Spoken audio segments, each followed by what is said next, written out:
Autumn is one season which shows us that change can be beautiful.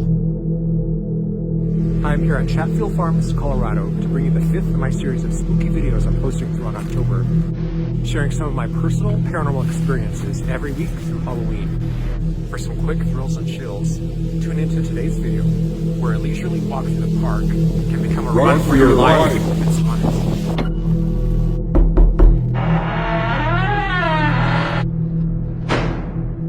Hi, I'm Christopher Allen Brewer.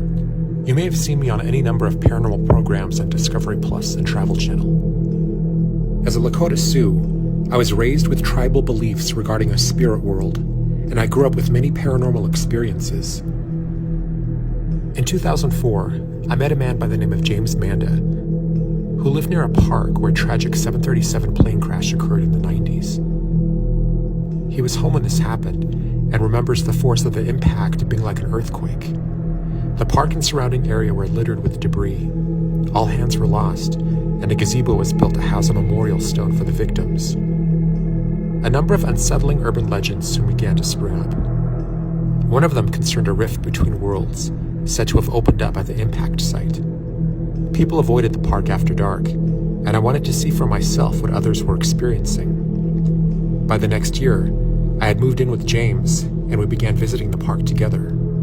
We had heard from others how the energy in the park shifted in the evenings, night representing the unseen and the unknown, so we decided to visit then. We chose an evening when the veil between worlds was said to be at its most breachable.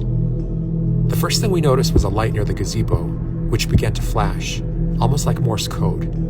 Out of respect, I read each of the names on the bronze memorial plaque aloud, after which a strange fog began to drift in above the tree line. James began taking photos, some featuring what appeared to be faces and forms. We began hearing whispers, odd metallic sounds, and witnessed strange shadows moving about the ground from unknown sources. As we walked home, we could hear footsteps on the pavement behind us.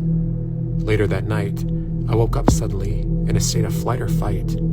I went to get a glass of water, and in passing James, I froze as I saw a transparent male figure standing over him. It was studying him, its hands moving over James's leg. I instinctively went on the defensive and swatted at it, at which point it dematerialized. I woke James up and told him what I'd seen. He had been mildly aware of a pressure on his leg. He thought I had been touching him with cold hands. The area where he had been touched was ice cold. Years later, during a live radio interview, we were talking about our experiences in the park when our interviewer told us he'd lost his wife in that crash. At another event, we met a man who had been to the hangar where they had tried reassembling the plane fragments in order to find out what had caused the crash. He gifted us some of the fragments to take care of. It was at first believed that a powerful wind shear had been responsible for the crash, until 3 years later, when US Air Flight 427 crashed in a similar manner, killing all 132 people on board. 2 years after that, Eastwind Airlines Flight 517 almost suffered the same fatal accident, but were able to gain control. It was soon found that the cause of these accidents were due to a faulty rudder. The hauntings which many people experienced who live near the park may have been the result of spirits from Flight 585 attempting to communicate the fact that a wind shear was not responsible, but instead a faulty rudder that would continue to be problematic. This story was featured in a 2017 episode of Scariest Night of My Life and a 2020 episode of The Believers. In both programs, different actors portrayed James and I in the reenactments. We still visit the park, but instead of bringing cameras and voice recorders, we bring flowers. Join me on Halloween for one last peek behind the veil, when I'll bring you a final video from a former cemetery. Hope to scare you there. And for more stories, check out Selfies from the Underworld, a Native American's record of the supernatural, available on Amazon.com.